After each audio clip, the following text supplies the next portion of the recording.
I'm Caitlin, and I'm going to go over the EHR article.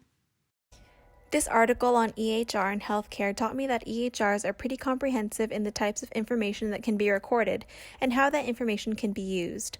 EHRs can save lab test results, information for billing, doctor's notes, medications, allergies, physiological data, and much more. This can help doctors treat patients more effectively and can help researchers evaluate certain drugs and conditions.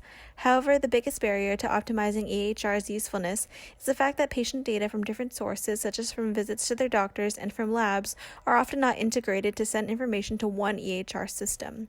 In my opinion, it seems extremely inefficient that a common method is for people from one medical setting to input their data into their EHR system, fax these new changes to the patient's other healthcare providers, and have these providers input the new data into their own EHR systems.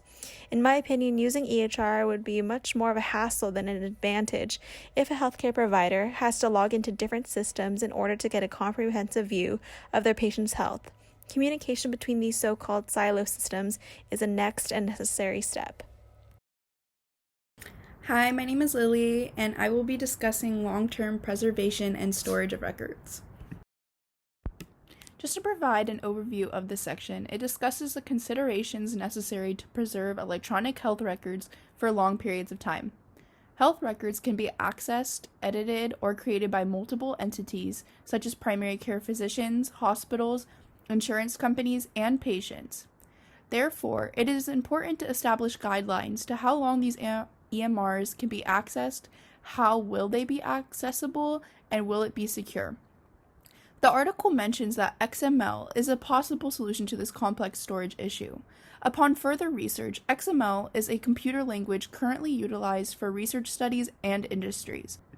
This program is able to standardize information fields in a time-variant way, apply XML signatures to digital content for security reasons, and it allows for data to be accessed by many groups of individuals.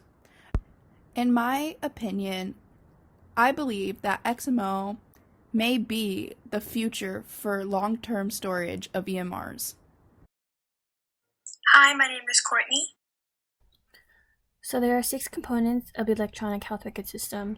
The first is the admin component, which includes things like registration, admissions, discharging, and transferring of patient data. The laboratory component consists of a laboratory information system that is used to get results from lab tests, schedule appointments, and deal with billing.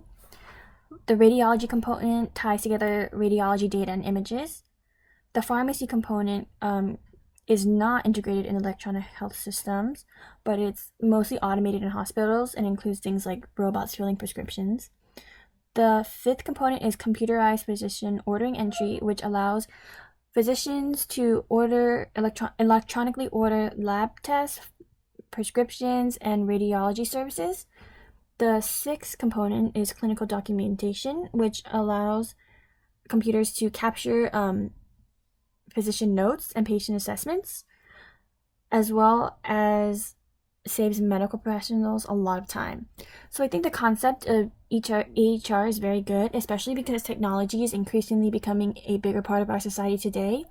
Integrating technology with medical records can make doctor visits way more efficient.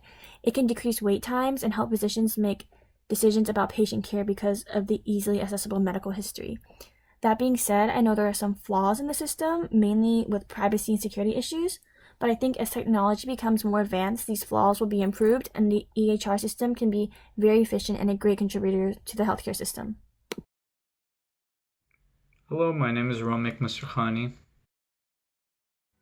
I'm going to be talking about development trends and privacy. The 3 key development trends are initiation, acquisition, and consolidation. Initiation is where small companies target niche problems in the market. Acquisition is big companies buying out small companies to integrate into their own system, and consolidation is when the surviving companies become standards for the industry. As more EHR systems are implemented, a key topic to be discussed is security and privacy.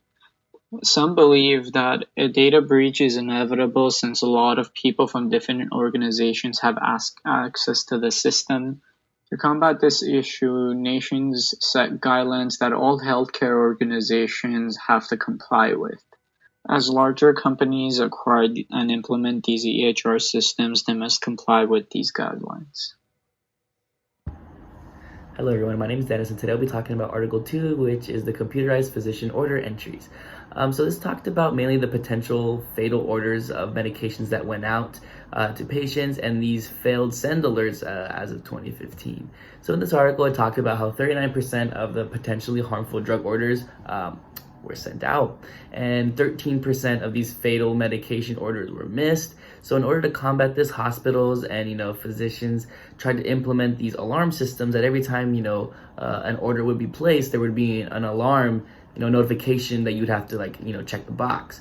However, repercussion of this is that physicians may disregard the alarms because one, they think that their expertise is higher and better than the alarm, and also it can just be alert fatigue and just every time you see an alert, just to exit out because again the physician knows better. So in all, this article it kind of showed the progression, and at the end it said how 96% of the U.S. hospitals now meet leapfrog standards for CPOE implementation, which is really good for the future. In my opinion, physicians do need to be kept in check and just to make sure that what they're prescribing is right for everyone.